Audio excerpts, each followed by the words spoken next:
Bismillah, salatu wassalamu ala Rasulullah. Excellencies, ladies and gentlemen, good evening. Before I introduce our lecturer, just to draw your attention that if you have been reviewing our program, you would have noticed that on the 10th of this month, we are showing Ibn Battuta. But due to the Eid celebrations, we apologize that we are cancelling that event. This brings me to say that we're wishing you all happy holidays. Secondly, all members who have not picked up their cards, please pick them up at the front desk with Mr. Kabir. Like last week's lecture, tonight's lecture was planned for last season, but was postponed. And like last week's lecture, our speaker, Dr. Nicola Ziadeh, is new to our lecture series. Tonight's topic is also new to our lecture series. And al-Islamiyyah is honored to present a foremost authority in a much neglected area of study. His CV reflects his distinguished career and wide experience in major institutions of higher learning, both internationally and in the Arab world as well. He is a professor emeritus at the American University of Beirut. We mentioned several weeks ago that there were several main areas of concentration in this cultural season. One of these is Syria. Tonight's discussion also picks up many of these threads that run through all our cultural seasons. In addition to lectures on various aspects of Syria, the Dar has held a number of lectures that break various stereotypes all too often. One of these concerns mistaken concepts about early Arab history, and another is the status of the role of women in Arab and Islamic societies. Earlier this season, we heard about the status of women in Turkey, and in a previous season, a study of women patrons of architecture in Mamluk Cairo was featured. Tonight, Dr. Nicola Ziadeh will be dealing with women's history, Arab history, and Byzantine history. It would be much easier, of course, for him to do that without the noises of mobile phones and pagers. So be kind enough to turn off your mobile phones and pagers, and let's welcome Dr. Nicola Ziadeh. The area I want to talk about tonight stretches to the east of a line from Aleppo to Damascus down to the river Jordan, to the east of all that. The people who lived there right throughout its history have been nomads, depending for their existence on whatever the soil may give, or else what they could find with various peoples, or in case of need, and those cases of need were numerous, they would maraud the neighboring countries. Such a land and such a people are of interest to the anthropologist and to natural scientists. What do they have to do with history? But if the land concerned happens to be situated as this land called the Syrian desert, between the Red Sea and the Arabian Gulf to the east, and the Mediterranean and its countries to the west, then the picture changes. For in that case, those people, those nomads who roamed this vast area, had something to do with the movements of trade between the Indian Ocean and the Mediterranean en route between the two areas. And this meant that the third and more serious income for their life exists. Namely, either protect the caravans and get some money or some wares for it, or else maraud the caravans and what happened is that between the 3rd century BC and the 5th century AD, two of the most important tribes in the area saw to it and understood that it would be better for them to protect the caravans, protect the traders, provide houses and shelter for the beasts and for the traders than to rob them. And the result was that two very important kingdoms appeared in the area. One is the Nabateans of Petra, and the other, the Palmyra of the Palmyrines. The first one was in the southern area of this thing. And between about 250 BC and 106 AD, the Nabateans not only founded a kingdom, but they really established a civilization which is up to the present the wonder of so many people who are interested in either to have a look at or to study. It came to an end in the year 106 AD when Trajan, the emperor, occupied the land of the Nabateans and joined it to the Roman Empire. The other one is Palmyra. And Palmyra lasted for a longer period, began earlier and lasted longer. But again, not only was it a storehouse for the caravans, not only it provided security for the people, but it benefited from this by establishing again civilization in the desert. It came to an end in the year 273 AD when it was destroyed by Orleans, the Roman Empire. Now this is the area. The people living in this area were nomads. During the period I'm talking about, at least, if not earlier, definitely later, those people were Arabs. Now, they were Arabs of tribal structures, large tribes, confederation of tribes, and small tribes here and there. And they all benefited from this situation. After the end of the two kingdoms, they still benefited from that. There's another point. Those tribes that lived in this area I described, from northern Syria down, happened to have existed for a long time between two warring empires. The Roman Empire on the one hand, and the Parthian and later on the Sasanian Empire on the other hand in Iran. Now, sometimes they benefited from the enmity, but sometimes they paid the price for this enmity.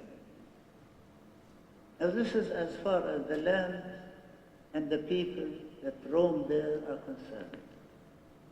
The next point to consider is the very existence of the Roman Empire itself and the Parthian and Sasanian empires on the other side. Rome occupied Syria in the year 63 BC. For some time, both the governors were interested in personal matters, probing ways and means of ruling the area, until Augustus became emperor, and he actually addressed himself to the very administration of this vast empire, which covered all the Mediterranean basin, plus this extension to the east. following the steps of Augustus, two emperors were very much interested not only in the administration, but in the defense of the empire as well. And this defense of the empire took the following steps. Trajan, who reigned and ruled from 89 till 117 AD, started what was known as the Trajan Way. In name, sounds like a road. It's true, it's a road for the movements of the troops.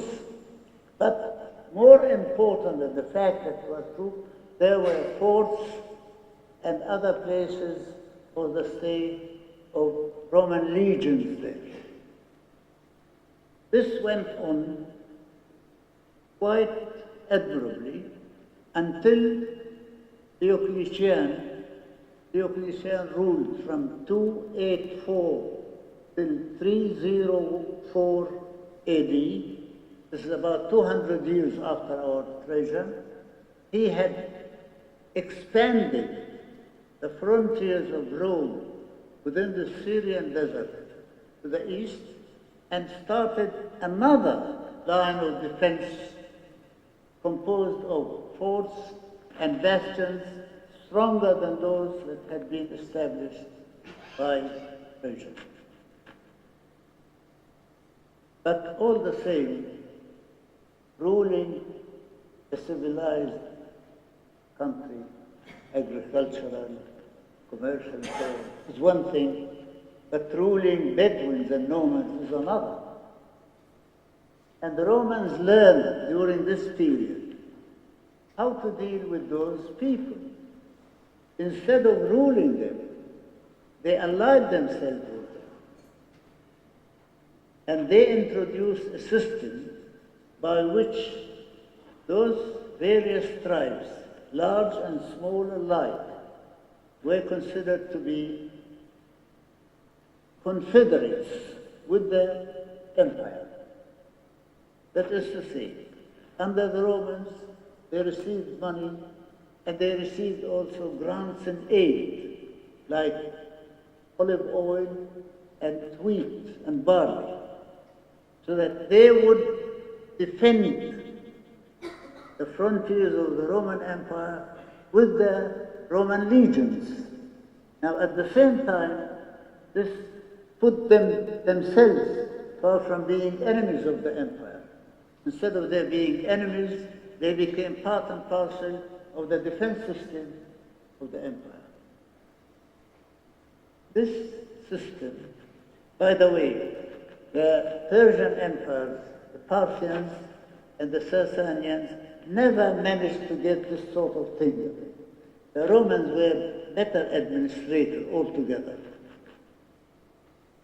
Now, as a result of various practices under the Romans and under the Byzantines who followed them about the middle of the 4th century after Constantine the Great founded Byzantium and the Byzantine Empire, what happened is that they developed certain rules of the game, so to speak, this political game of the nomads and the ruling administrators on the other side.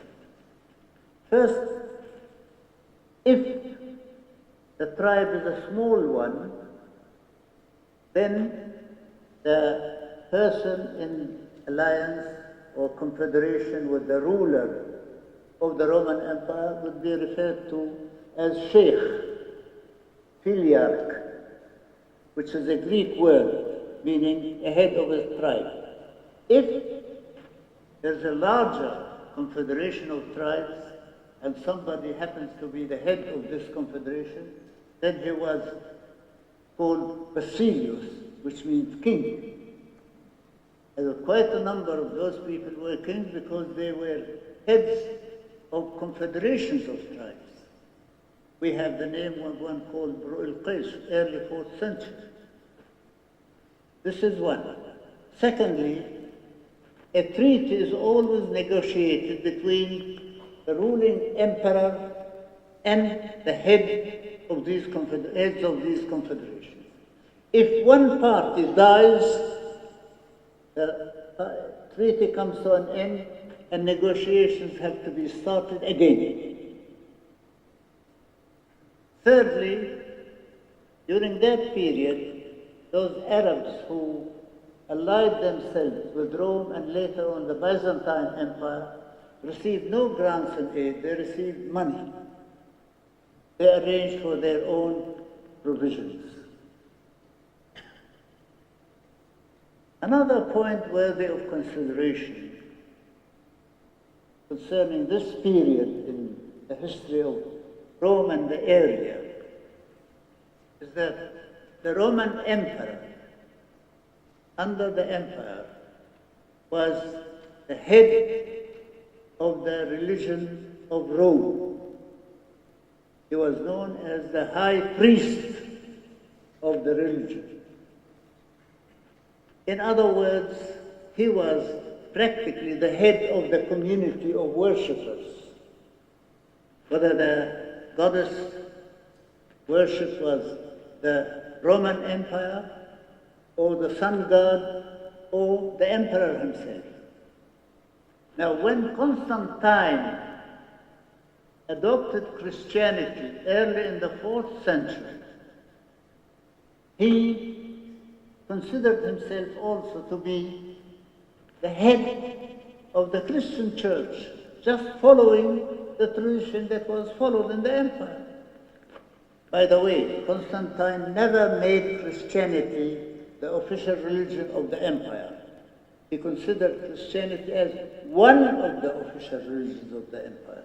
This came much later, recognition as Christianity is the sole religion of the empire, not under Constantine. So Constantine considered himself to be high priest of the church, probably not exactly in the same sense that he had been a high priest of the heathen gods or churches, but as much as possible. This meant, in other words, that what the emperor accepted for his faith should become the kind of opinion, religious opinion or fellowship that should be adopted by the church in his empire. Now this was all right as long as Constantine and one or two of his followers lived, because Constantine eventually arranged for one of those meetings, councils of the churches in 325 AD, and that passed a rule concerning the three parts or parts of God and Christianity: the Father, the Son, and the Holy Ghost. This became at that time the Orthodox creed, Orthodox meaning straight way, Sunnah, the Orthodox way of belief for Christianity. Now later on, several other people created or branched off and founded various religious groups. One of them is that, again, early 4th century, was started by a man called Arius, who differed with the Orthodox idea in one simple sense. The Orthodox idea was that the three parts of the God, the Father, the Son, and the Holy Ghost, were equal. Arius said there were parts, but the Son and the Father were not equal. And this took quite a number of discussions and riots and so on. Other ideas and opinions appeared later on, but I'm concerned with these only now. So, Christianity spread in Syria, northern Iraq. By Syria, I mean natural Syria, Syria, Lebanon, Palestine, Jordan, and in Egypt, already by the 2nd century AD.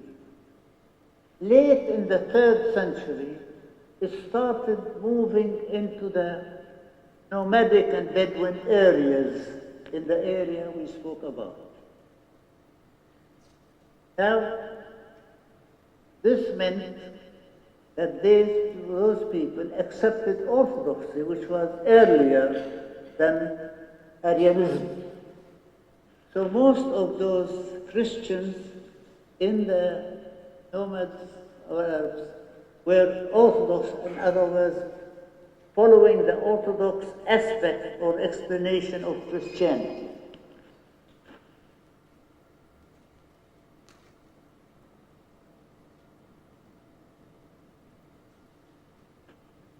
Now we come to the persons of the drama I'm beginning to talk about. An unknown king, whose name never reached us, happened to be the wife of Queen Mawiya. Queen Mawiya and her husband were the head of a large confederation composed of Lakhm and other tribes. So this combination of the two people, both were king and queen. In other words, Mawiya was a queen in her own right. Now, King or Emperor Valens took over in 286 as emperor. He was an Arian. He had followed Arius. He believed in Arianism, not in Orthodoxy. When the unknown king died in 375 or thereabouts, his wife remained queen. But the treaty had come to an end, which had been concluded between the unknown king and the emperor. So Mawiya had to negotiate this treaty again with Valens. Valens decided to turn all the Orthodox Christians in the area into followers of Arius. And he had a strong hand in that. He would not allow an Orthodox bishop to be ordained for the people living in the nomad areas, ordained, so that there would be no priest to perform church performances like baptism, marriage, funerals, etc. And the people would be forced to accept an Arian bishop so in order to perform their worship. Here is the beginning of this conflict. Mawiya stood fast. No, we will not leave Orthodoxy. All right. The emperor would not allow the treaty to be renewed because Mawiya would not accept a bishop of his own choice. Here begins the question. The emperor thought Mawiya was a rebel. Mawiya thought she was defending the right of herself and her own people. She never considered herself a rebel. Therefore, the time came for facing each other on the field of battle.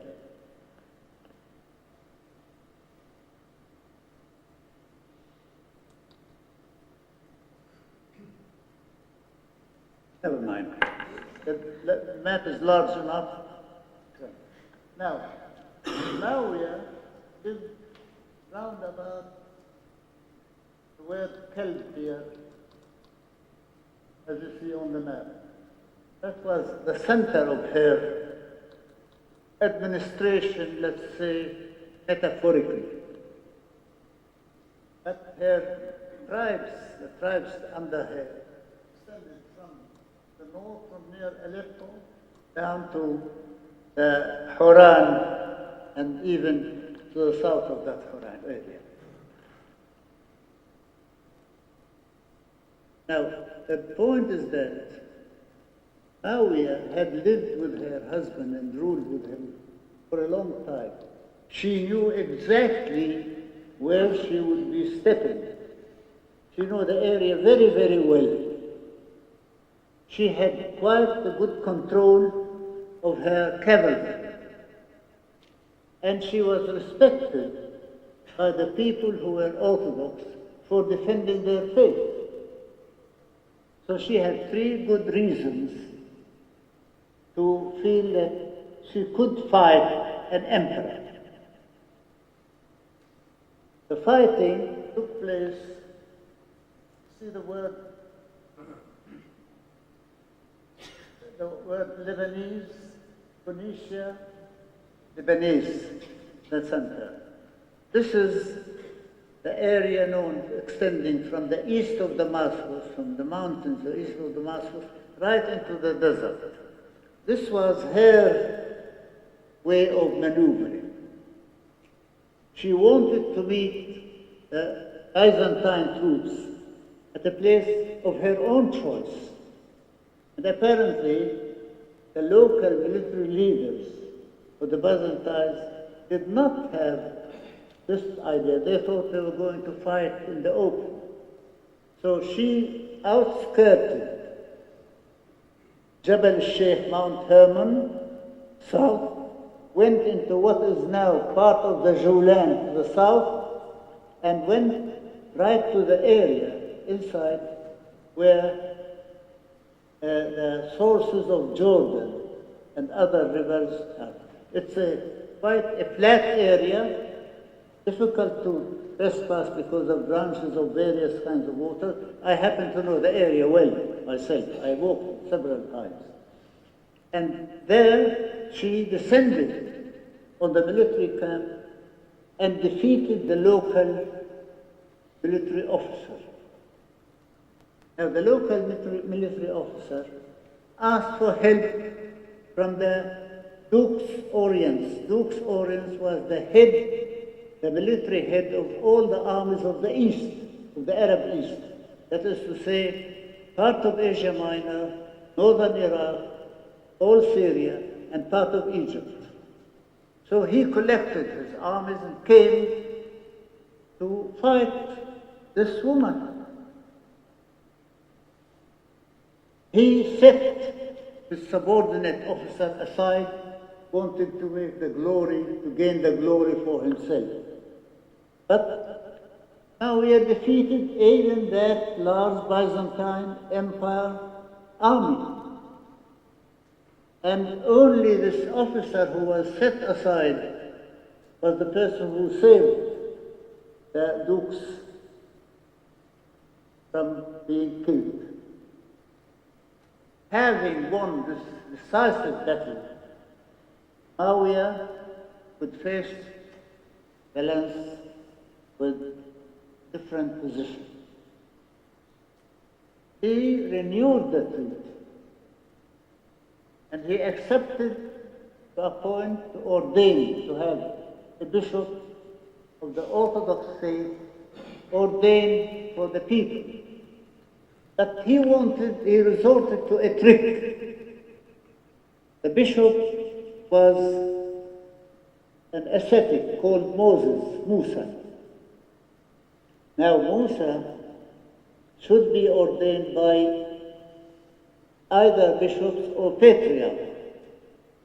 So what Valens did, he sent him to Alexandria to be ordained by the Arian patriarch, which would mean a fairly good compromise for him. Moses refused. So he was sent to a number of bishops who had been sent to exile in southern Palestine by Valens himself, and they ordained him as an Orthodox bishop. And things went on smoothly. Now there are reasons for this acceptance of Valens.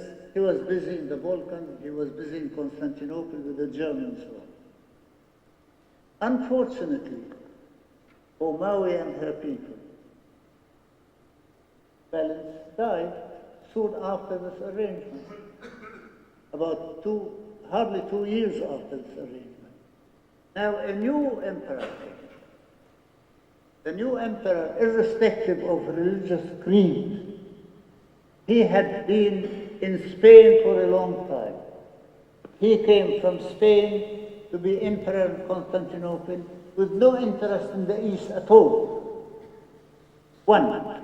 Secondly, the Gothic Germans who had been marauding the empire under Valens were considered by the new emperor, Theodosius I, as somebody who will be helped the empire because a peace had come between them.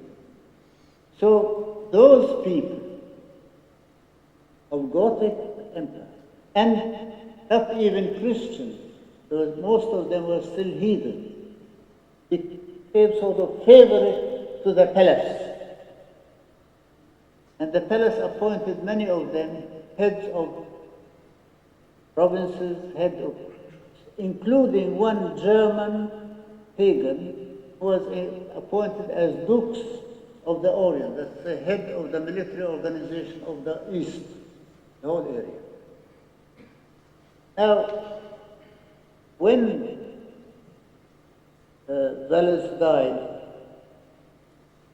Mawiya wanted to negotiate a treaty with the new emperor, Theodosius. Theodosius, leaving matters for his subordinate Germans to treat with the affair, mistreated the Arabs. First, the amount of money that had been granted to them earlier was diminished. Secondly, they were not given any of the high-ranking officers, neither administratively nor militarily. Thirdly, they were not even considered to be of any importance. Mawiya could not take this sitting down, so she revolted again. And this was within few years only of the first revolt.